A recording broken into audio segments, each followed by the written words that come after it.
Bonjour à tous et bienvenue dans ce nouveau tutoriel sur Reaper. Nous allons aujourd'hui voir comment importer un son dans ce logiciel, comment sauvegarder un projet et comment effectuer un rendu audio. Alors d'abord, il faut bien comprendre que dans ce logiciel, on peut utiliser deux types de fichiers qui sont très différents. D'abord des fichiers son, qui sont lisibles par n'importe quel logiciel adapté ou n'importe quel dispositif comme un baladeur, mais aussi des fichiers projet qui vont être, eux, seulement lisibles par le logiciel Reaper. Alors premièrement, comment importer un son?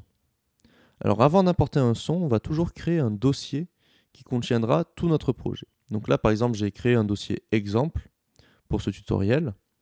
Donc il faudra que vous créiez un dossier dans votre espace personnel du collège pour pouvoir ensuite le récupérer plus tard.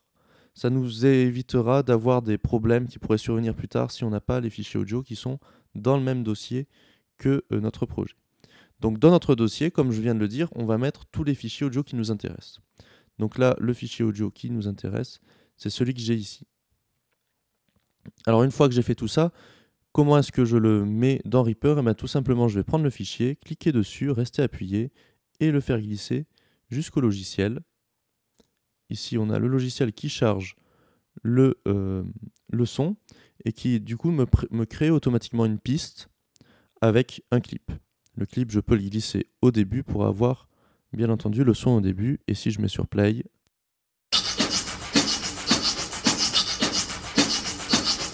j'ai le morceau en question. Maintenant, comment sauvegarder un projet? Alors je vous rappelle que quand nous allons sauvegarder un projet, nous allons créer un fichier qui ne sera lisible que par Reaper.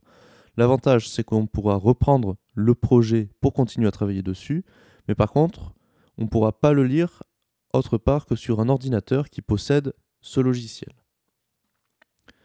Donc pour sauvegarder un projet, on va tout simplement cliquer sur cette petite disquette verte. Il y a une fenêtre qui va s'ouvrir, alors qui ne vous mettra pas forcément dans le bon dossier. Là, je viens d'utiliser le dossier, donc il n'y a pas de souci. Et du coup, il va falloir que vous alliez chercher votre dossier de projet, que vous créiez un nom pour votre projet et que vous l'enregistriez à cet endroit-là. Une fois que vous avez fait ça et que vous faites des modifications sur votre morceau, vous aurez simplement à recliquer sur la disquette.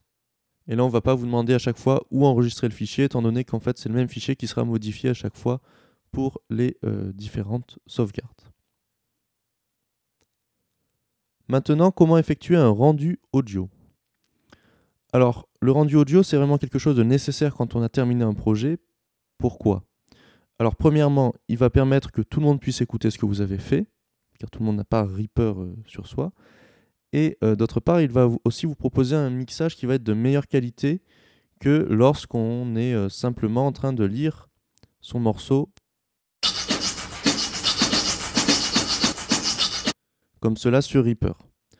Alors pourquoi il va proposer un mixage de meilleure qualité? Parce qu'en fait, il va laisser le temps à l'ordinateur de prendre tout le temps dont il a besoin pour faire le maximum de calculs sur les superpositions, sur les effets, etc. Donc le rendu va être beaucoup plus net et beaucoup plus précis. Alors comment effectuer ce rendu? On va aller dans le menu File et on va cliquer sur Render, qui veut dire rendu. Alors là, on a quelque chose de très compliqué avec plein d'options plus ou moins professionnelles. Nous, il n'y a pas grand-chose qui nous intéresse là-dedans. On va juste cliquer sur Render One File et vous allez voir le rendu qui va se faire petit à petit. Donc là, on voit en fait que le logiciel a calculé petit à petit le son du morceau. Là, c'est allé très vite étant donné qu'il y a juste un morceau, il n'y a pas beaucoup de superposition de voix, mais ça peut être très très lent. Une fois qu'on a fait ça, on peut vérifier ce que l'on vient de faire en cliquant sur Launch File. Ça va tout simplement lire le fichier qu'on vient de créer.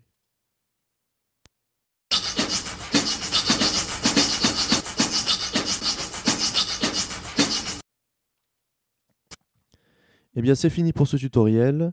Je vous souhaite à tous une bonne journée et vous dis à bientôt.